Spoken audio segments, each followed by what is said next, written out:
আমি এখন আগে থেকে অনেক বেটার আছি। হ্যাঁ, তারপরে এই অপারেশনের এই জায়গাটা আস্তে আস্তে শুকোচ্ছে, আরো শুকিয়ে যাবে।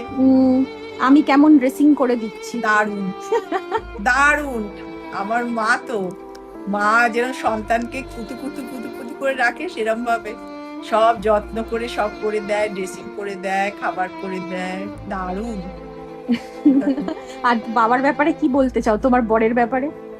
বড় খুব ভালো করে, কিন্তু একটু নার্ভাস। তুই একটু ঠান্ডা মাথায় করিস। না, আমরা কি পারছি?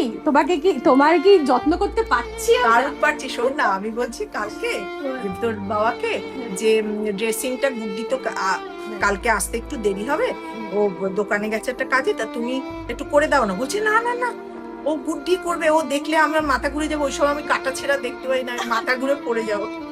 আমি তোর ভাবছি গুড্ডি না থাকলে কি হতো। কি আবার হতো, সবই ঠিকই হতো। তোমার আগে বলো, তোমার এগুলো পছন্দ হয়েছে তো? দারুণ দারুণ। কতদিন শপিং করতে যাই না, আর এগুলো ছিল না আমার। কিন্তু আমি শুধু একটাই বলছি, যেগুলো সাজলে আমাকে ভালো লাগবে, খুব ভালো লাগবে, দারুণ লাগবে, দারুণ। দেখুন কমেন্টে সবাই কত ভালো কথা বলে তোমাকে। সবাই খুব ভালোবাসা দিচ্ছ, সবাই আমার জন্য প্রেয়ার করছো, এর জন্য আমি তোমাদের কাছে কৃতজ্ঞ। আমি জানি ঈশ্বরের আশীর্বাদ তো আছেই, তাছাড়া তোমাদের এত ভালোবাসা না পেলে আমি আজকে উঠে বসতাম না। আর আমার মেয়ে আর আমার স্বামীর যত্ন আর ওদের কামনা ঈশ্বরের কাছে সবটা মিলিয়ে আজকে আমি তো উঠে বসেছি। তোমাদেরকে তো আমার দেয়ার কিছু নেই, শুধু বুক ভরা ভালোবাসার কৃতজ্ঞতা।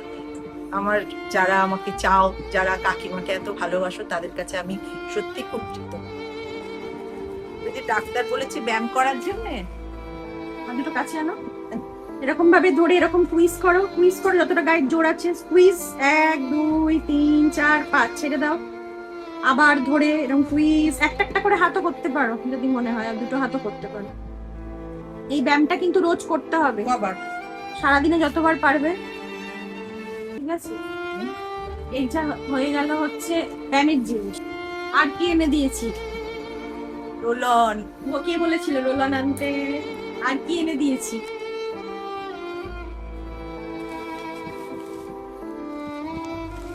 ও, এই আয়নাটা খারাপ, সাজবো? হ্যাঁ, সাজবে না কি পুজোর সময়? হ্যাঁ, পুজোর সময় সাজবে তো। কাজল, হ্যাঁ আবার চুল হয়ে যাবে মাথায়। হ্যাঁ, সুন্দর লাগবে, এখনো সুন্দর লাগছে। এত সুন্দর হাসি তোমার, এত সুন্দর মুখ। আর কি এনেছি দেখাও। বাবা, অনেক কিছু আমার জন্য শপিং করেছি, বলিস নি তো। কেন বলবো, কেন? সারপ্রাইজ। তুমি কতদিন শপিং করতে যাওনি, তাই ভাবলাম তোমার জন্য কিনে আনি।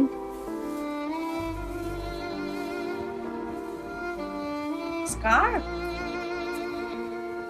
ও লাল একটা কালো একটা। দেখাও স্কার্ফ গুলো খুলে কেমন। ও মা, এইটা খুব কাজের কাজ করেছিস না? স্কার্ফ পছন্দ হয়েছে কিনা? দারুণ হয়েছে, দারুণ দারুণ হয়েছে, অপূর্ব। ঠিক মনে আছে, আমি বলছিলাম লাল একটা স্কার্ফ হলে ভালো হয়। ভালো লাগছে, খুব সুন্দর লাগছে। কালকে কি? আর কালো কালো স্কার্ফটা দেখো, কালোটা কেমন লাগছে। অনেক কিছু শপিং করেছিস। আমি আজকে বলছি একটা কালো আর লাল হলে ভালো, তখনও বলিসনি। বাহ, সুন্দর লাগছে স্কার্ফ।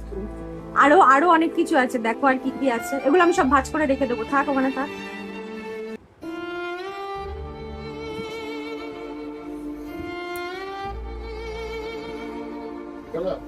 কি? হ্যাঁ, সব মনে ছিল, মনে করে করে এনেছিস। কবে সাজব? লিপস্টিক কালারটা দেখো কেমন হয়েছে। খোলো খোলো, খুলবো? হ্যাঁ, ডাক্তারের কাছে। ঠিক আছে, ডাক্তার তো তোমাকে বলেওছে, জ্যোতি ম্যাম তো বলেছে তোমাকে সেজে যেতে। বলেছে না সেজেলে আমি দেখবো না, রুগী দেখবো না। সেজে আসবেন আপনি। পারছো খুলতে? না খুলে দেবো? হ্যাঁ। না, উপরে টেনে টেনে টেনে ঘোরাও এবার। বাহ, এটা এই কালারটা খুব ভালো লাগবে তোমাকে পরলে। দারুণ হয়েছে মনা। আর একটা হামি খাই, আদর করে দাও। খুব খুশি আমি। তো এখন তুমি কেমন আছো?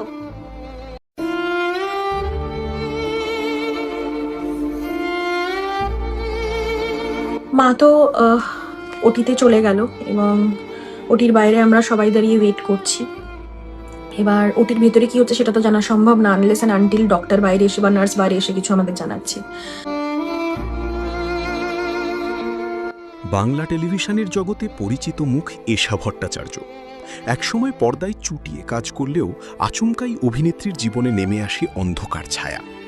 অভিনেত্রীর আরও একটি পরিচয় হল তিনি হলেন অভিনেত্রী প্রেরণা ভট্টাচার্যের মা। 2017 সালে ব্রেস্ট ক্যান্সার ধরা পড়ে প্রেরণার মায়ের। শুরু হয় চিকিৎসা। অসুস্থ হওয়ার পরই অভিনয় জগৎকে বিদায় জানান এশা ভট্টাচার্য। তারপরই চলে একে একে অপারেশন, কিমোথেরাপি, রেডিওথেরাপি, সবটাই। সেই সময় মারণ রোগের সাথে যুদ্ধ করে জয়ী হলেও ফের ভয়ঙ্কর জটিল রোগে আক্রান্ত হলেন এশা। সম্প্রতি সোশ্যাল মিডিয়া ব্লগে নিজের মায়ের অসুস্থতা সম্পর্কে জানান প্রেরণা। ভিডিওতে প্রেরণা জানান 2026 সালের মে মাসে আবারও ব্রেস্ট ক্যান্সার ধরা পড়ে তার মায়ের। এই মুহূর্তে হাসপাতালে ভর্তি অভিনেত্রীর মা, চলছে চিকিৎসা। মায়ের অসুস্থতার কারণেই বেশ কিছুদিন ব্লগ করতে পারেননি তিনি। হাসপাতালে মায়ের ছবিও শেয়ার করেন অভিনেত্রী।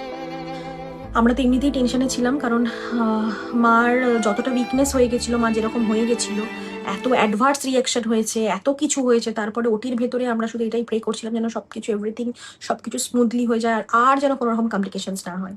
তো আমরা বাইরে 1 ঘন্টা 2 ঘন্টা 3 ঘন্টা আমরা ওয়েট করছি, অ্যান্ড